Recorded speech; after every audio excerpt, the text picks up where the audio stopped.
Welcome to Afternoon Light, the podcast of the Robert Menzies Institute, hosted by Georgina Downer.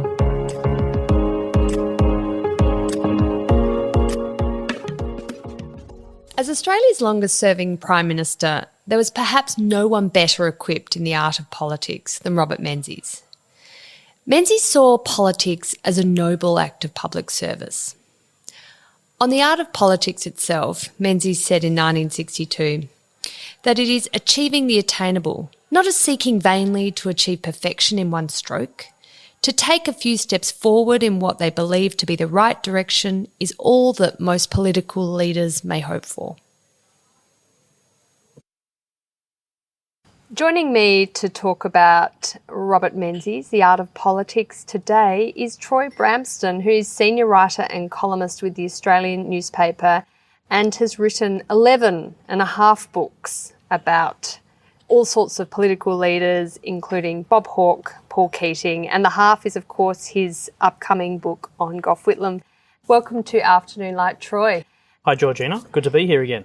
It's lovely to have you with me again, your second showing on the Afternoon Light podcast, and we've just had a wonderful event here in Adelaide. So we're sitting in Adelaide, the city of churches, the city that will become the focus of the Big Voice campaign, apparently. So there's politics breathing in the streets. Indeed. It's been great to be here and share a stage with Alexander Downer, former Liberal Party leader. Yes, indeed. So, Troy, you have written a biography of Robert Menzies, The Art of Politics, a few years ago now, but you have just re-released this biography with a new preface that includes interviews with the 4 living Liberal Prime Ministers, which is a fabulous idea, and I actually end up recording podcasts with those leaders myself. But why did you decide to write a biography of Robert Menzies, someone who's long dead, a Prime Minister in a time when neither of us were alive? Well, Robert Menzies continues to loom large in Australian politics. He is routinely enlisted to the cause of Liberal leaders today to give meaning and authority to what their view of the party should be and their vision for Australia. And he is routinely denounced by Labor leaders because he is so important to the Liberal tradition. And he is a very fascinating subject. I mean, the life story is what I'm interested in as a biographer. A guy who was born in the 19th century, the last Prime Minister born in the 19th century, born in northwestern Victoria in a small country town, wasn't born to wealth or privilege or connections, but made his way through to the law, to state politics, to federal politics and to the Prime Ministership. Of course, he's the only Prime Minister since World War II to leave office at a time of his own choosing. He's the longest serving. Yet I was struck by the fact that it's been more than 20 years since we've had a new biography of Robert Menzies. Now, this is pretty extraordinary. In the United States, for example, there are biographies of George Washington published probably every month. So why hasn't Menzies had that attention? And the other thing that really struck me about Menzies was I started to do a little bit of research and realised that out of the 600 boxes or so of his personal papers at the National Library, very few people have actually looked at them. And so I found a number of discoveries going through those files. And also he had recorded interviews with a journalist named Frances McNichol for a biography that she was supposed to write. This was the authorised biography, but she never finished the book. Didn't make much progress on it at all, but she left these tapes. And I had to get the permission of what is known as the Menzies Foundation, now essentially a medical research institute and fundraising body, and also Menzies' family to access these recordings. So we can see Menzies in new language, his own voice, his own opinions at the end of his life, reflecting on that life. So that is kind of a spine that runs through my biography, which makes it different to the others. Troy, you mentioned that it was strange how little attention had been paid to Menzies. I mean, I'd say in recent years there has been quite a bit of attention. There's been John Howard's book on Menzies, of course, or the Menzies years. There's been his documentary on the Menzies years to sort of match that book. And then there's been the Menzies movies that was released earlier this year.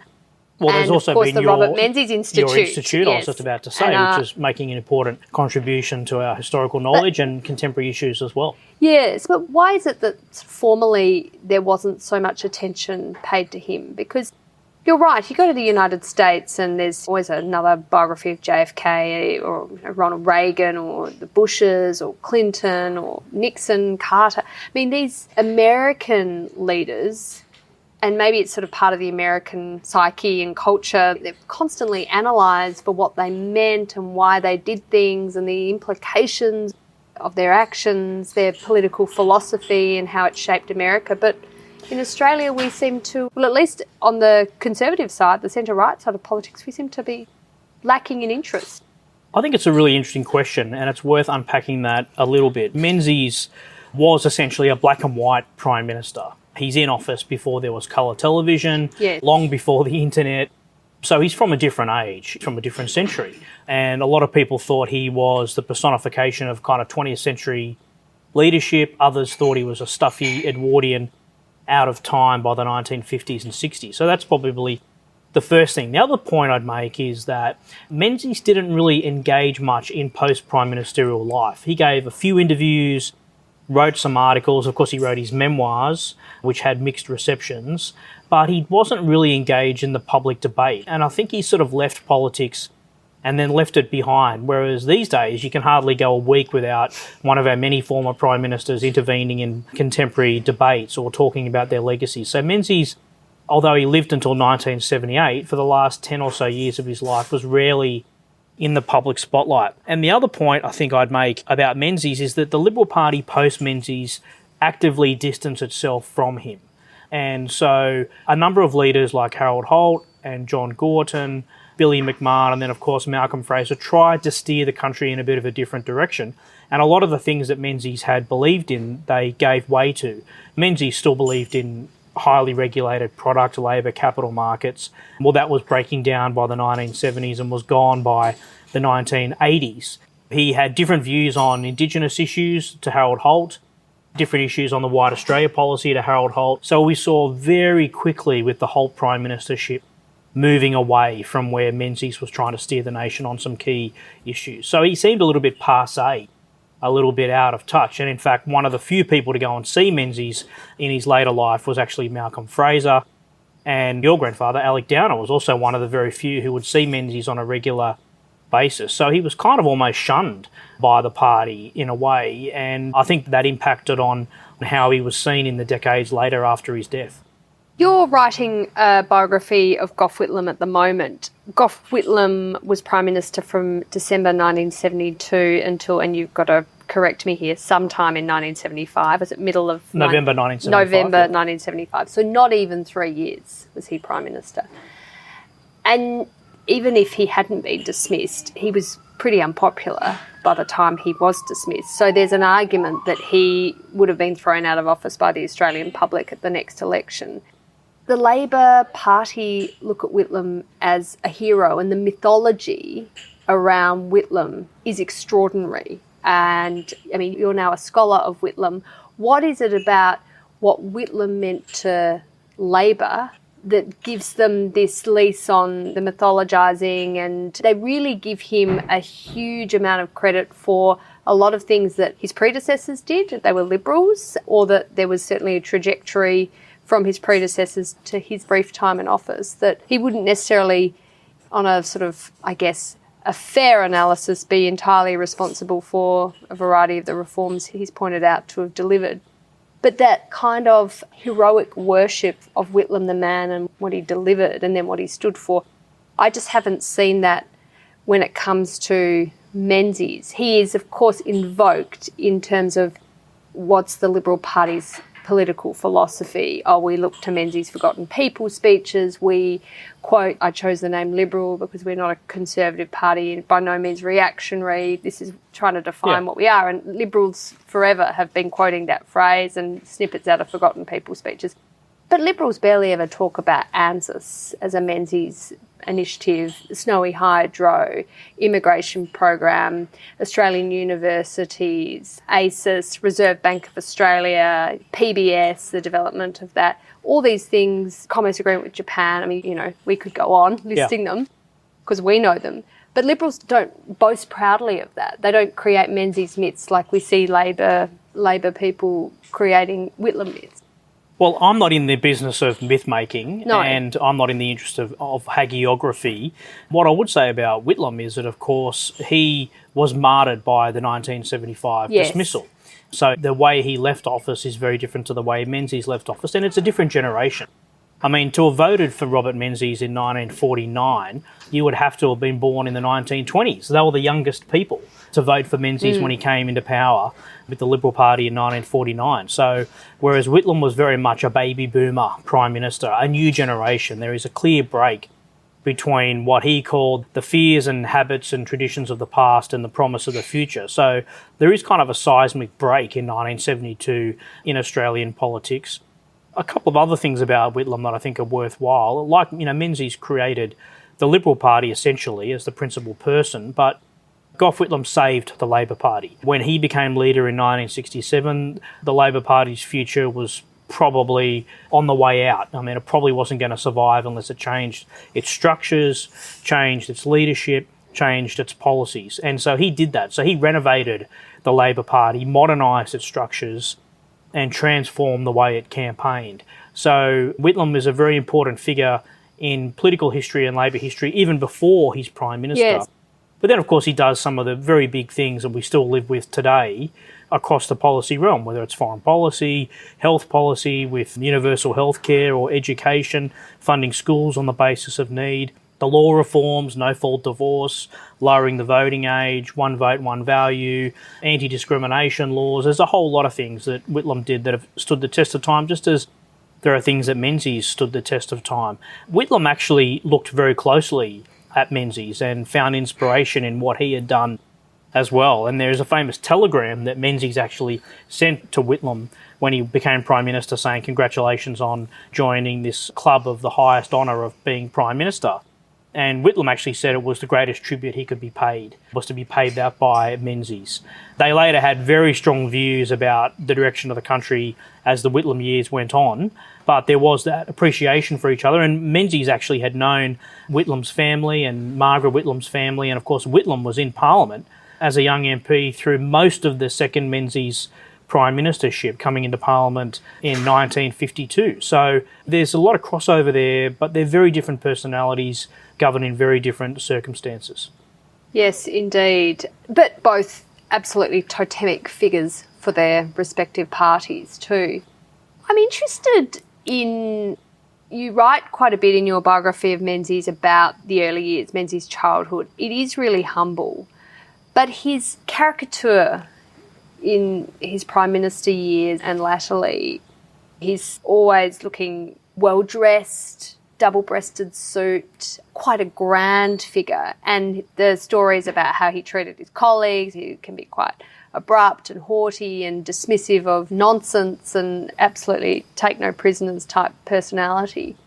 How does that identity, and of course he's an Anglophile and he famously says, "I'm British to my boot heels," and so there's this sort of idea that he's an empire man, he's grand, he's someone who is of the rarefied part of Australian society, without using the word class, because we're genuinely not a class-based society. But how does that marry with his roots, which wouldn't have been at all like that?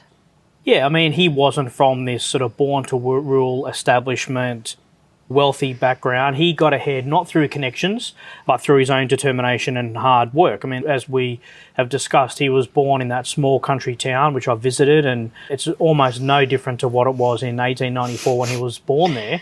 There's electricity. There's electricity, there's a paved road now, but you can go to the public school where he first went to school, and you can walk past the Mechanics Institute where he borrowed books to study and learn about politics and history and the law.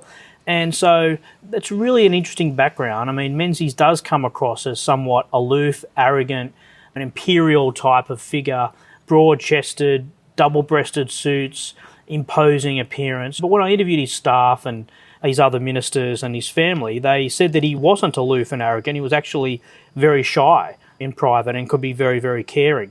He didn't show his emotions publicly. His father was a very emotional public speaker. His father had been a politician and a storekeeper in Japarat, and he shunned away from that style of his father. So he tried to present a more sort of serious, austere, focused image and rarely showed any kind of emotion. But that background is actually really important because I think that it shows a bearing, an outlook, a sense of values, a sense of community, a sense of observation about how ordinary people live their lives.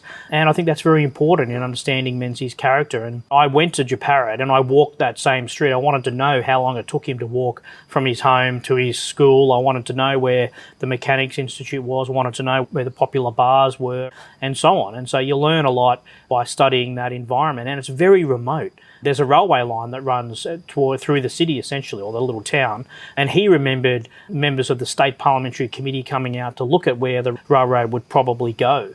So you just learn things about someone by going to where they lived and walking the streets that they walked. Yes, indeed. I mean, Japarat's really halfway between Adelaide and Melbourne. Yeah. So to get to Melbourne, you were travelling, and in those days, no, you may not have had a car. Yeah, and that's why it was so important to have that train, the train line going straight to the town. Yeah. Menzies famously didn't serve in World War One. His two older brothers did, and of course the family had made a group decision, a family decision about who was going and who wasn't, and Menzies was told he wasn't going by his parents because he was the bright boy, and if Frank and Les didn't come back, then at least Bob would be able to look after James and Kate Menzies, the parents. But it is quite defining, that decision. It stays with him throughout life. He receives a lot of criticism, as did many who didn't enlist for whatever reasons, whether they were pacifists or not. They might have had other reasons.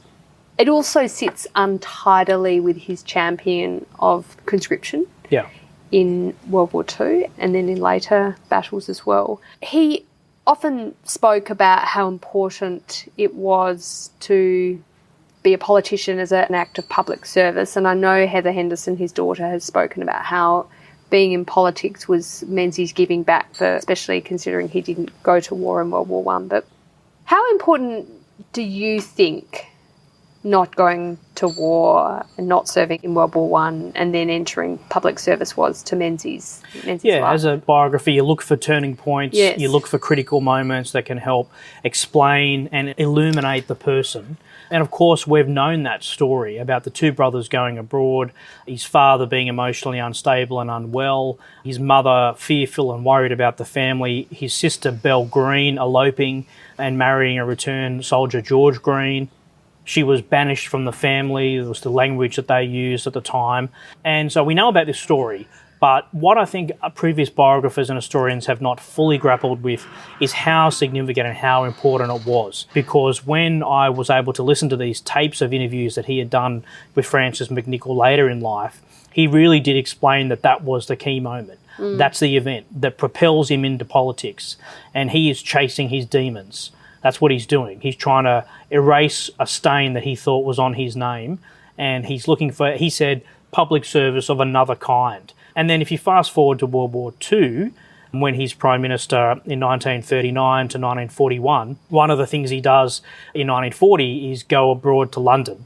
And he sits in the British War Cabinet, he meets with Winston Churchill and many others, but he walks the ruins of bombed London. And what he says is that he had to do that to show people that he was not afraid, that he had courage. Now, it's extraordinary to hear him later in life talking like that, because he felt even then, he's made it, he's Prime Minister, but he felt he had something to prove, and he could prove himself by being in the middle of the danger, almost like Winston Churchill loved to be himself. And so this is a deep scar that we see running through his entire life. And I don't think he ever really got over it. The fact that even in retirement, he's still talking about this event shows how significant it was. Well, it's interesting. He's at Melbourne University for much of, in fact, I think all of World War One. He's there from 1913 to 18. And he writes poetry and quite interesting pieces about students who've gone off to fight in World War One. And you wonder, too, whether that is him trying to deal with that guilt. Yeah, and he joined the Melbourne Rifles, which is kind of like an Army Reserve club type thing. So he joins that group as well. Again, he can't see the action, he can't go abroad, but he's trying to do things to make him look like he's a patriot. And of course, he has that very unpleasant interaction in Parliament with Earl Page, who criticises him, and Dame Paddy's in the audience, apparently, in the gallery. watching as Earl Page criticises Menzies for not serving in World War One. And I understand Dame Patty was sitting there just sort of about to scream down at Page. Such was her anger at Page for criticising her husband, and she obviously knew how much it hurt her husband to be criticised for something that he would have ultimately said is beyond his control because his parents had told him not to go. Page had essentially said he wasn't worth the prime ministership because he was cowardly in World War One. But what I found interesting about that is that there was such an outrage within the small confines of the House of Representatives chamber that a lot of your listeners may or may not know that once a politician gives a speech, they get to change that for the written Hansard version. They can make alterations and amendments. Really? It happens all the time. And Page actually amended a little bit of what he had said. So he downplayed it a little bit or didn't make it as sharp or as caustic as it was for those who actually heard the words tumble out of his mouth. So if you look at the Hansard version, it's sometimes a little bit different to the newspaper version because journalists are literally writing it down as he is saying those words. Yeah, indeed. Oh, that's fascinating. There's a lot of, as we were saying earlier, I guess, using Menzies' words, particularly around the naming of the Liberal Party and not a Conservative Party, not reactionary, to sort of claim an inheritance for the classical Liberal tradition or the Conservative tradition or the Libertarian tradition. And, you know, each Liberal seems to grab a piece of Menzies' words to suit their own particular ideology. Is it true that Menzies did consider using Liberal Democrats for the party's name before he settled on Liberal?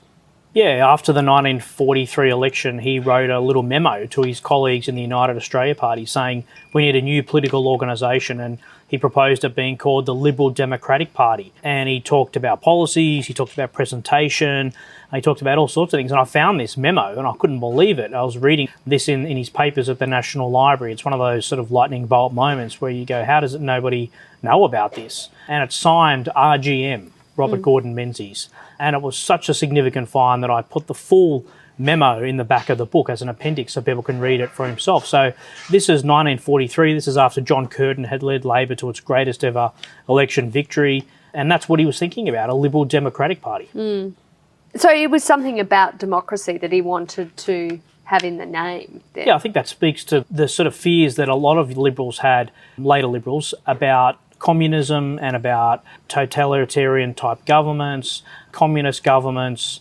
governments where there was a big state approach. We saw that in the UK after World War II with the Attlee government, big social services, big health schemes, and there was a fear among some on the centre right that this would stifle private initiative, enterprise and so on. So democratic, I think, is an important word, but he obviously scrubbed that out a year later when the Liberal Party was formed. Do you know why he did? I don't know why. I mean, he just decided that Liberal Party was the term it should use. And in his diary, which I found, he said the formation of the party is at those Canberra and Albury conferences in 1944. He noted they were the birthplace of the party. He wanted it to be called a Liberal Party. His daughter Heather Henderson says he never wanted it to be a Conservative Party, never wanted to use the name Conservative. Of course, he had been to London a dozen times by that stage and could have used the phrase Conservative Party, like the British Conservative Party, but he decided not to do that. He was trying to create a uniquely Australian party, and perhaps other scholars more knowledgeable than me might see a deaconite inheritance there coming through in Menzies as well, more of a sort of a socially liberal approach. So I think it's interesting. He thought a lot about the name of the party and how it should operate and where it should sit on the political spectrum. I mean, of course, it's a centre-right political party. It should be in the mainstream, but he wanted it to be a broad church, and that's why so many of those different organisations were invited to those two conferences. He wanted it to unite disparate groups on the centre-right. Did he use the term broad church at all? Because it's interesting that's used now and has been for several decades. And we have seen, I mean, at the moment in the modern-day Liberal Party, you see Conservatives and moderates, they're called, sort of the more sort of right-wing and the more left-wing of the Liberal Party. Back in the 80s and 90s, in the sort of Howard, Peacock, Hewson years, it was the wets and the dries, so the people who were more in favour of the free market agenda versus the wets who were more in favour of the traditional Australian settlement agenda. In Menzies' day, did he talk about bringing together a broad church of centre-right? I mean, he was obviously bringing together groups, but in terms of the ideas the different groups had, was he concerned about bringing together their ideas? Because I feel like this idea of a broad church is almost a modern-day iteration of how the Liberal Party has evolved through the decades, and perhaps wasn't something that Menzies struggled with as much. I'm not sure if he used the term broad church, but he certainly did use the term coalition, not in the sense with the then Country Party, but a coalition of groups on the centre-right. So that's what he was talking about. And a phrase he loved and he used his whole life was a revival of liberalism. Yeah. So he liked the word liberalism to describe his party, and that's the way he talked about it. I mean, everybody knows he talked about a liberal and progressive faith. Progressive faith doesn't mean a Labor faith or a social democratic faith. No, of course, progressive is a term that has changed in meaning over the decades, because even back in the 50s and the 10-year anniversary of the Liberal Party, Menzies releases his We Believe statement, which was drafted with others, I should add, and he uses the term social justice as well, which of course these days we would associate with the left of politics. And yet back in Menzies' era, social justice was about uplifting people, giving them opportunities so that they can achieve equality and progress in their own lives and in society. Yeah, he also talked about a party being forward-looking, a party that had ideas, a party that wasn't reactionary. He'd certainly talked about that, and he wanted a party that was innovative. So these are important things. He knew that it couldn't just be, he said, a critic. He said it's not good enough to just be a critic of the Labor Party. It's got to have its own ambition, its own ideas. You need ideas and policies and initiatives for the people to rally behind. There are a couple of other elements that are also important in the party. He wanted it to be a truly national party, and I don't think the Liberal Party is a truly national party anymore. You've got Queensland, you've got a different sort of political structure there, and he wanted a combination of what would be a National Party and Liberal Party. So he wanted a national party, he wanted a mass membership party, a broad membership party. In the 1950s, the Liberal Party had over 200,000 members. Probably today it's got maybe 20,000, certainly less than 30,000 nationally, and he wanted it to be a party for everyday people, not just people who were ambitious about getting into Parliament or political staffers or so on. He really wanted a party for everybody, for men and women. And importantly, men and women were supposed to be equal in the party. And the Australian Women's National League, which was an organisation for the advancement of women in society and the economy, they merged and became part of the Liberal Party itself. So it's a very interesting structure, and it's a very different time in our politics. But I think there are lessons that are still valid today. So in your new edition, where you have interviewed Malcolm Turnbull, Tony Abbott, Scott Morrison, and of course John Howard, you've obviously got some very important insights from all those leaders about Menzies. And you say that Malcolm Turnbull and Tony Abbott agree that the modern Liberal Party is too narrow in who it represents compared to Menzies' days. And I mean, look, you just look at the raw figures you've been quoting, so 200,000 in the 40s, 50s, and it's 20,000 odd members today. I know Jonathan Sumption, who is a former Justice of the UK Supreme Court, quipped when he visited as our guest last year that the British Conservative Party has fewer members than the Royal Society for the Preservation of Bird Life or something. I mean, these political parties, not just in Australia but across the Anglosphere, not the mass party, mass organisations that they once were. And that is partly to do with people living different lives, the advent of TV and other forms of entertainment, of social interaction. People are no longer joining organisations like they used to. No. They're more individualistic. So the modern Liberal Party in Turnbull and Abbott's view is that it is too narrow in who it represents. But, I mean, can you unpack that a bit more? Is that in terms of they don't have the mass membership to speak to and influence through pre-selections, the development of policy, which comes obviously out of the parliamentary party, and therefore it's just this small group of people who are probably much more on the hard activist level than back in Menzies' day when they were just lawyers, doctors, shopkeepers, farmers. Yeah, I think that's a factor that has affected all political parties around the world, but I don't think political parties have kept up with the changes that have been going on in society to attract members to them. Scott Morrison told me the Liberal Party structures are kryptonite to members. That's the word, it's a term he used. Right. Nobody wants to go along on a Tuesday night and listen to the minutes being read of the previous meeting and then moving on to the correspondence and then hearing a municipal person talk about potholes in the street. I mean, party structures are not dynamic and innovative enough, so they haven't kept up with it. So it's not just about society, it's about the parties not keeping up with that. But John Howard used the term to me, broad church. He very much believes in that, and he says it's got to be a blend of liberals and conservatives, and the four prime ministers agree with that. They agree it's got to be a broad church, it's got to be open to different points of view, and that creates a stronger party, even though some would be more liberal and some would be more conservative than the others.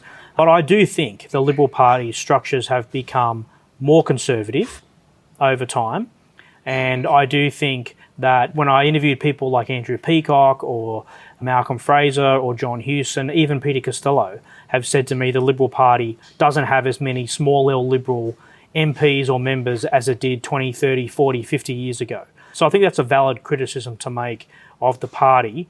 And I think that a lot of these seats that were lost to Teals at the last election were seats that had been part of the Liberal Party since 1949 in the Liberal Party's ranks, where a lot of its members are, a lot of its donors are, and a lot of the women who became Teal MPs, I think it's wrongly to classify them as kind of like Labor light. I think a lot of them are small L Liberals, professional women, the women that Menzies talked about in his Forgotten People speeches, people that are politically homeless, that are forgotten, that are professional, that are aspirational.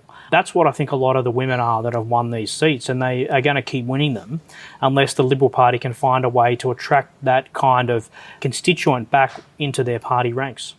Menzies' 49ers, so the MPs who got in 49, and the first election the Liberal Party ever won, came from a huge variety of backgrounds. These days, Liberal MPs often come from staffer backgrounds, so they've gone to university, they've worked in an MP's office, they might have gone to Canberra and been an advisor and the like, and then they seek pre-selection in their home state and away they go. And same on the Labor side. And I was going to say, and then on the Labor side, you get that route, or you might get through the union movement and then into Parliament.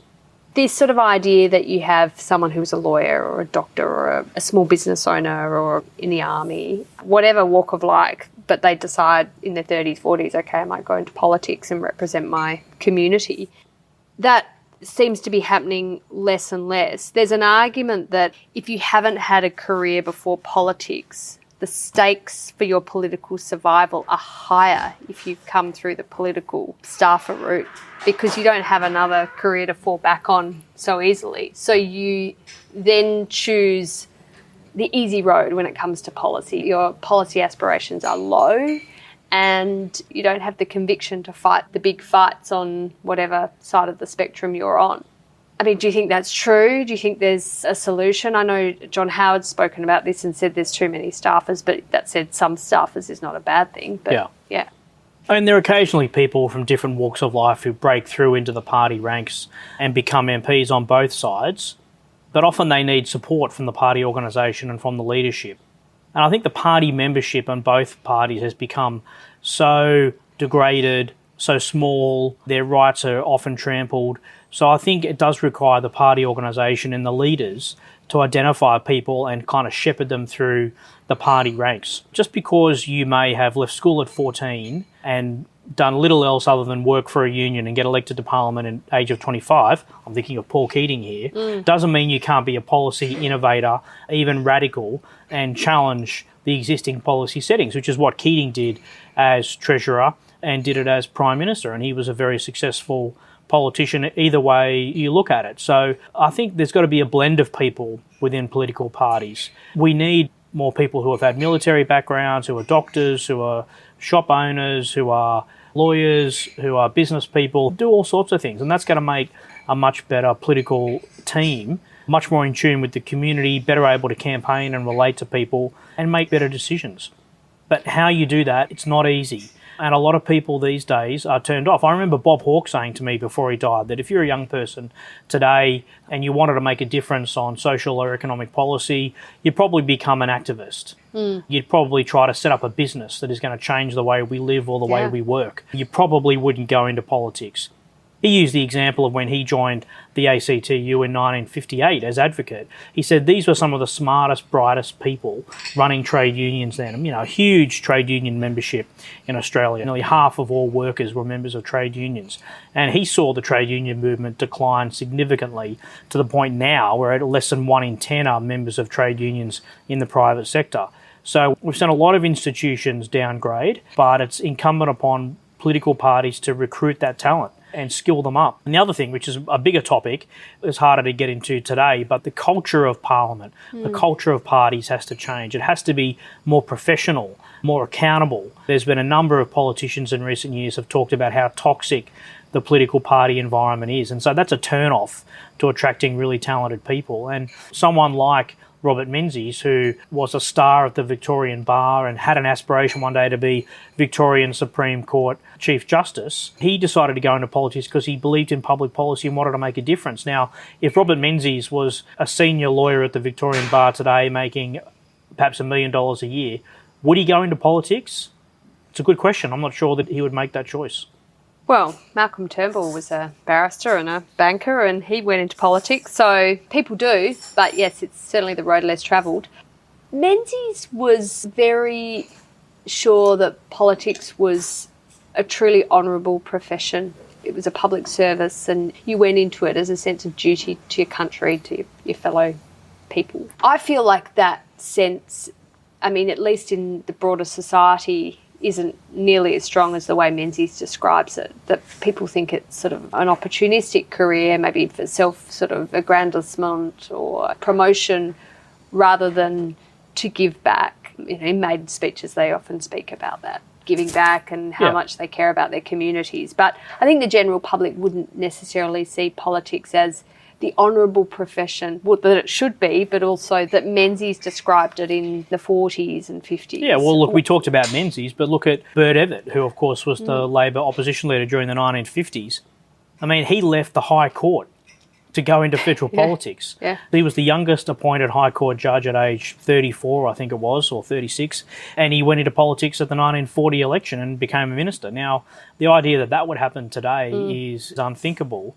Politics has become degraded. There's been a lot of scandals, a lot of churn of prime ministers, a lot of careers have been cut short, but also we're seeing, I think, for a lot of people, they don't want to make that choice. They don't want to be in the public spotlight. They don't want to be away from their families. They don't want to be harassed every minute of the day on social media. They have the most awful things being said about them in that media spotlight. So politics is not an attractive profession for many people these days, and we are a poorer country for it, I think.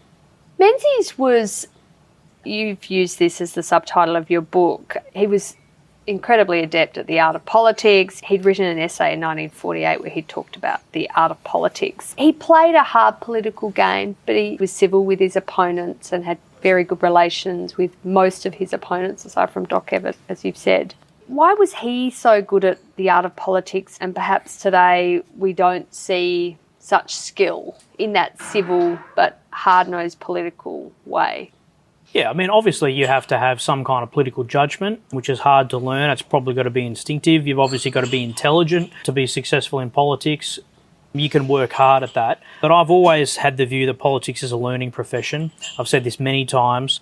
The best politicians learn from their mistakes. They face setbacks, but they learn from it. They change course, they consolidate, they rebuild, and they come back. John Howard is a great example of a resilient politician who did that. Robert Menzies did the same. So that's critical in politics. But there are other things too. So you've got to learn the levers of power and the different elements of being successful in politics. You've got to like people. You've got to be comfortable with them. You've got to be willing to meet them and talk to them and campaign with them. Give people time and respect and dignity as a politician. You've got to be able to be a good parliamentary performer, talk in Parliament, win debates. If you're a Prime Minister, you've got to learn how to run a cabinet properly, a collegiate, cooperative, coordinated cabinet process. You've got to be able to work with the public service. You've got to be a good party manager. You've got to manage your party well. So these are things that you can learn by observation. And so people like John Howard or Paul Keating that have been in politics as a young man and saw other prime ministers up close do these things, learnt from them immensely. And so all of these things are really important in being a good prime minister.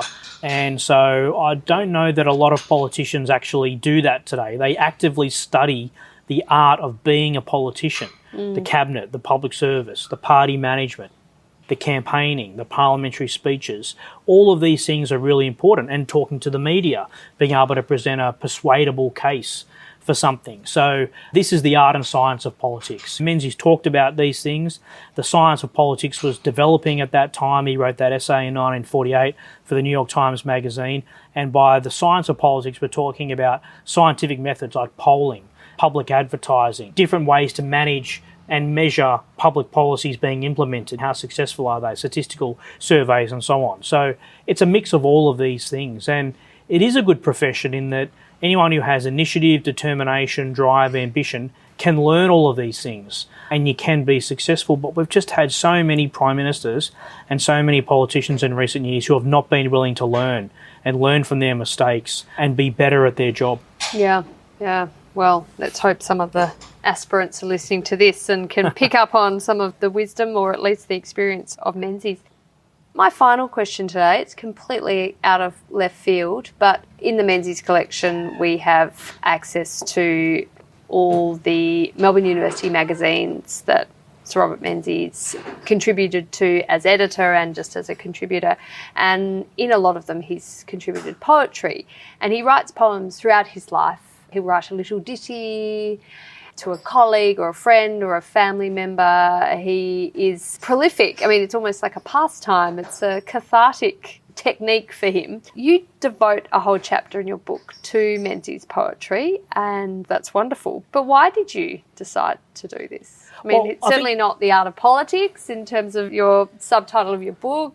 Well, I'm writing about Menzies the person, his life, what he was like, the values that drove him, his successes and failures, the contours of his career, his family life, all aspects of it. And poetry was something that I kept coming across. You know, you'd open a file at the National Library or the National Archives, and in the middle of some collection of papers there'd be a little poem that he'd written, a limerick, a ditty, some kind of little song. And I thought, what is going on here? And so I started to collect copies of them, and I had so many of them.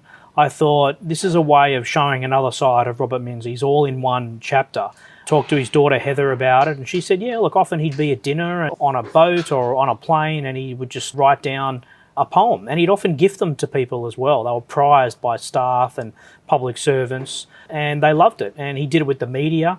He wrote poems for the clerks in Parliament. He used to write them and give them as after-dinner speeches. He'd mention them.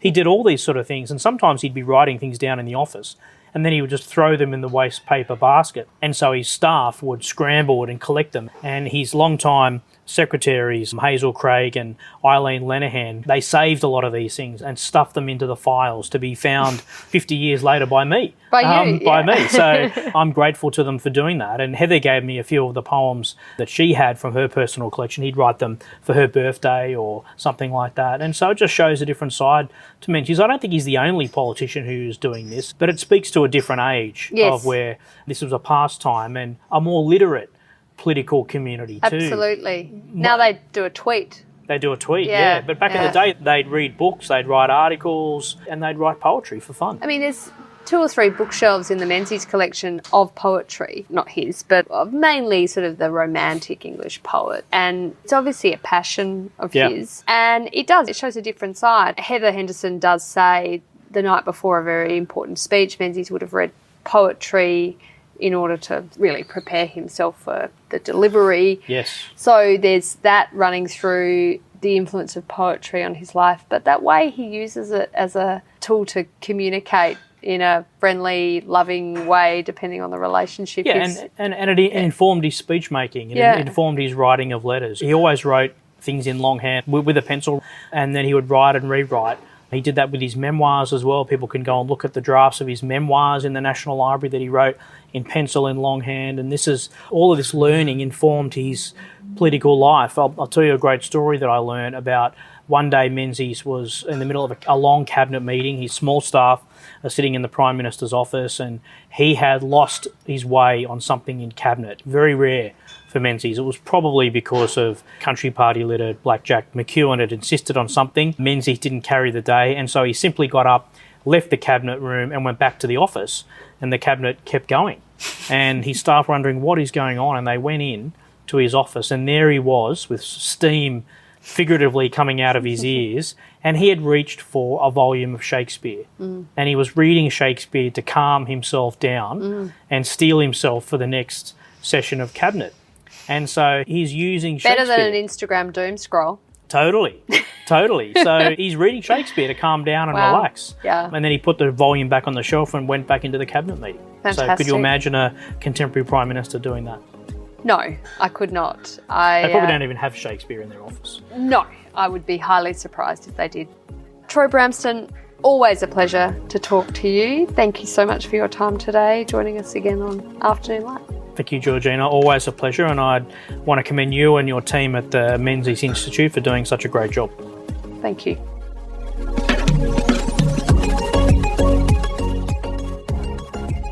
That's it for this week's episode of Afternoon Light, the podcast of the Robert Menzies Institute. Please make sure to subscribe and catch up on our latest online content on our website or on Twitter, LinkedIn or Facebook.